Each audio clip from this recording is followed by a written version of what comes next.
idea held by generations of citizens. Victory, hope. And individually, collectively, do the best we can. This is your victory. Graduates, deans, parents, and guests, thank you for inviting me to share this day with you. Thank you, Meg, for that powerful speech. The future is in good hands.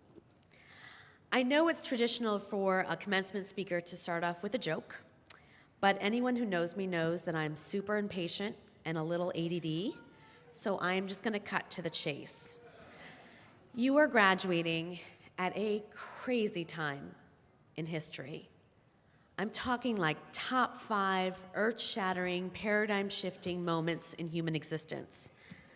There was the Enlightenment, the American Revolution, the Industrial Revolution, the Digital Revolution, and now automation is going to change everything about the way we live and the way we work. According to McKinsey, 45% of the tasks that people do manually are going to be automated using current technology alone. And the pace of innovation, it's never been faster. That means the future is going to look nothing like the present.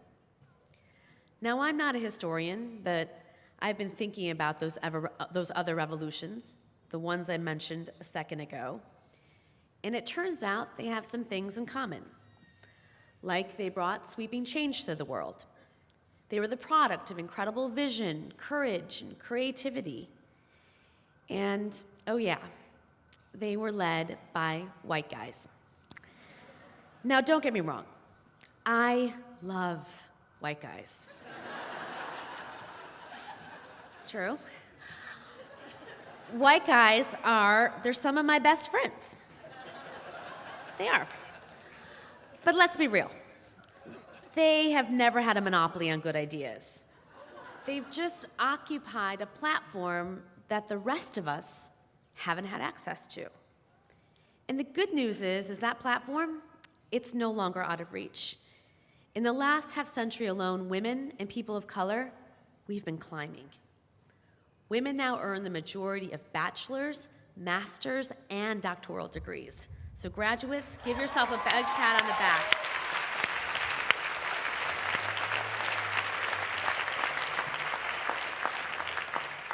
Today, some 40% of American women are our family's breadwinners.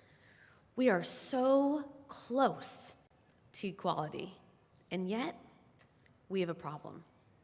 Because the next revolution, it's underway, and its leaders, they don't look like me.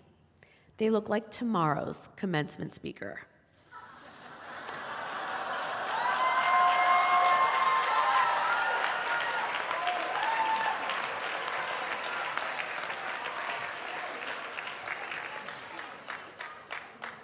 And look, I don't mean any shade to Zuckerberg.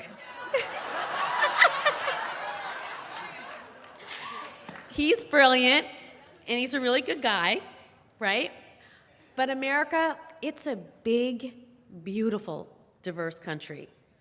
And for all the progress that we've made, we are still vastly underrepresented in Congress, in the C-suite, and then in the tech community.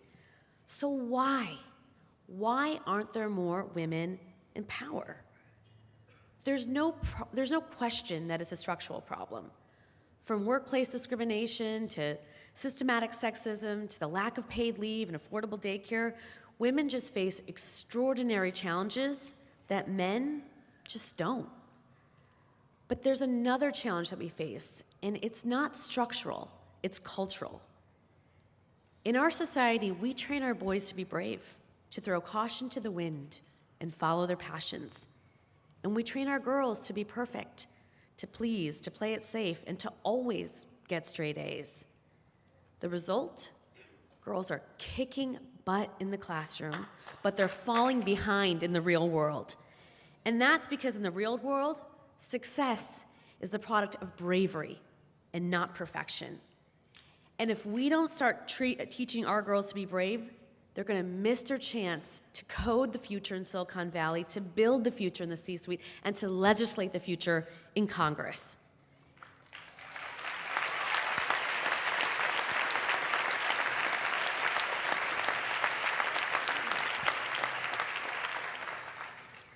And women are going to once again find themselves and their ideas on the sidelines of the revolution. And we can't let that happen. Nothing is more important than solving this problem. And that's what I need you to do when you walk across the stage tomorrow and you go out into the real world. Now, at this point, you're probably wondering, who the hell is this lady and why should I listen to her? Well, let me tell you a bit about my own journey, because I think it illustrates a shift that I'm talking about. I grew up in Schaumburg, Illinois. My parents were refugees expelled by the dictator Idi Amin from Uganda. There weren't very many people in my community that looked like me. Sometimes the neighborhood kids would TP our house. One time I punched a bully in the face who called me a Haji. Now, to be clear, violence is never a good idea, but damn, it felt good. In school, I found my own advocacy organization, the Prejudice Reduction Interested Students Movement. Yes, a mouthful. I led my first march when I was 12 years old. By high school, I was pretty much set on what I wanted to do with my life. I dreamed of working in politics and social justice. So I decided I'd go to the best law school in the country, graduate in the top of my class, and run for office. I went to the library and found a copy of the U.S. News and World Report, and I looked up what the #1 law school was. And you'll have to forgive me, but it was Yale. I photocopied that page and I tacked it to my wall. For years, I had one obsession, and one obsession alone: getting into Yale Law School. And then the time finally came. I finished college in 3 years, took the LSAT, and applied to my dream school. And I didn't get in. So I came here to Harvard to study public policy in the Kennedy School.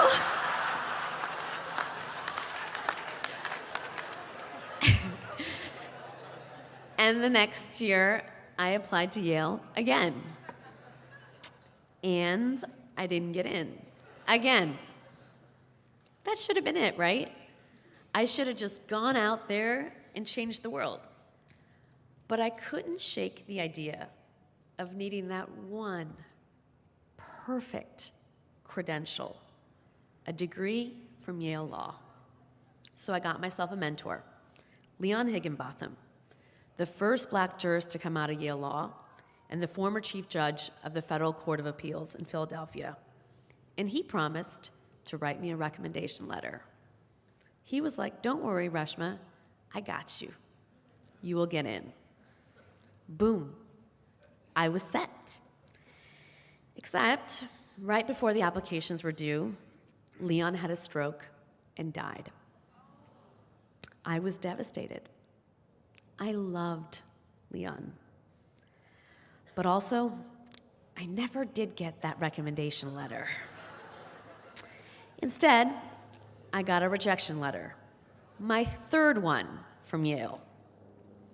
At this point, most people would have packed up what was left of their dignity and just moved on to another law school.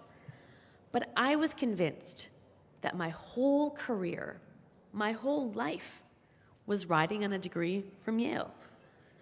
Everyone I looked up to in politics, Bill and Hillary, like 6 attorney generals, half of the senators in Congress, they all went to Yale Law. Whatever I aspired to, I was sure that I needed Yale to get it. So I made one last desperate attempt. At Leon's funeral, I met the assistant to the dean of Yale Law, who, upon hearing my story, offered to make me an appointment with the dean. I got on that next train to New Haven, and before I knew it, I was standing before the man himself. And he offered me a deal. Go to any one of those other law schools for a year and make it into the top 10% of your class. And he'd admit me to Yale. I accepted admission to Georgetown, and the first year, I crushed it. I had no friends, no social life. I'd raise my hand in class and be like, "I know the answer," and everybody would throw things at me. But I was #1 in my class. And that fall, I transferred to Yale, where I spent the next 2 years partying. But who cares? I did it. I graduated from Yale Law. I had the perfect resume to do the kind of work I always wanted to do. Right? Well, not exactly. When I graduated, I didn't end up doing social justice work. I couldn't resist the pull of the next perfect credential. I followed my classmates to a job at a white shoe Wall Street law firm and spent the next 6 years defending bankers and hedge fund managers accused of securities fraud. Yep, so pretty much the opposite of social justice. Fast forward to 2008, when I was watching my mentor, Hillary Clinton, give her first concession speech. She said something that resonated with me. She said, just because she had come up short, that didn't mean that women should be discouraged from aiming high. That's when it all clicked. All those years of working and waiting for a credential, that wasn't aiming high. That was aiming low. So I quit my job, and I decided to run for Congress. I lost, badly. 3 years later, I ran for New York City Public Advocate and lost again. Less badly, but still pretty badly. I won't lie, it hurt. But also, it was amazing. Not being perfect was liberating, and chasing my dream and not a credential was the best decision I ever made. It turns out,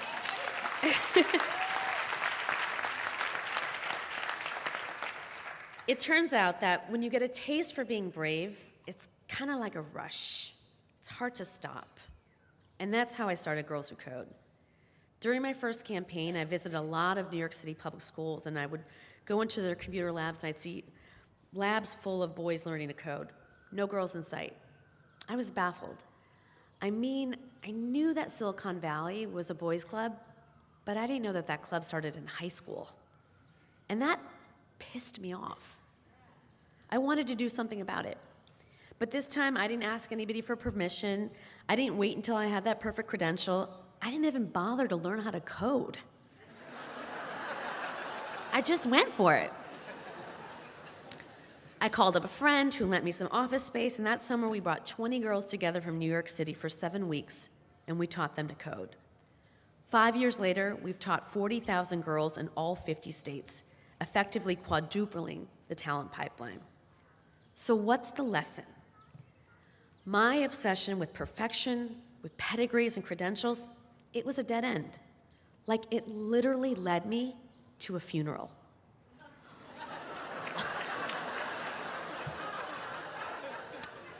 All that time that I spent chasing Yale was time that I could have been used to actually make a difference in the world. Bravery, not perfection, was the key that has unlocked every door that I have walked through since. Mark Zuckerberg gets that, by the way, right? He was just a sophomore when he dropped out of Harvard to start Facebook. He could have totally failed with no bachelor's degree to fall back on, but he just went for it. It's such a white guy thing to do. But it took me 33 years to figure out that brown girls, we can do white guy things too.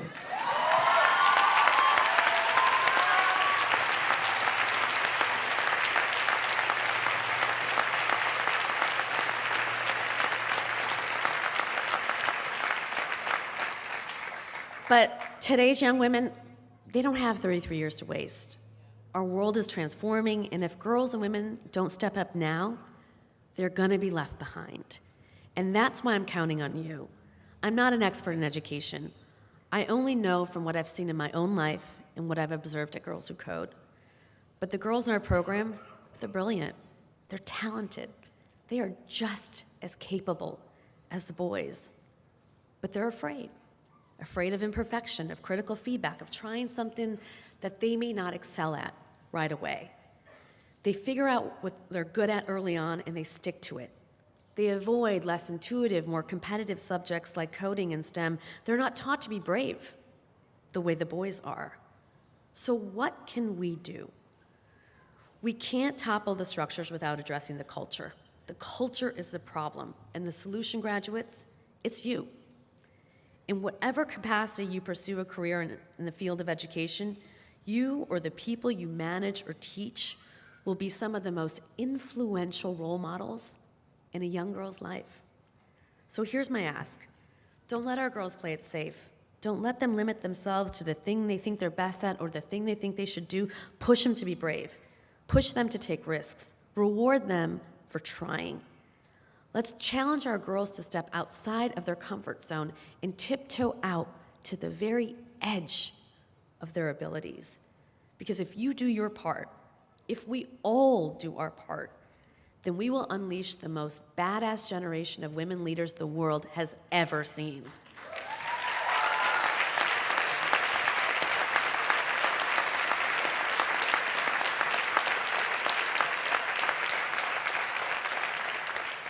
I know every graduation speaker says it, but class of 2017, you are really going to change the world.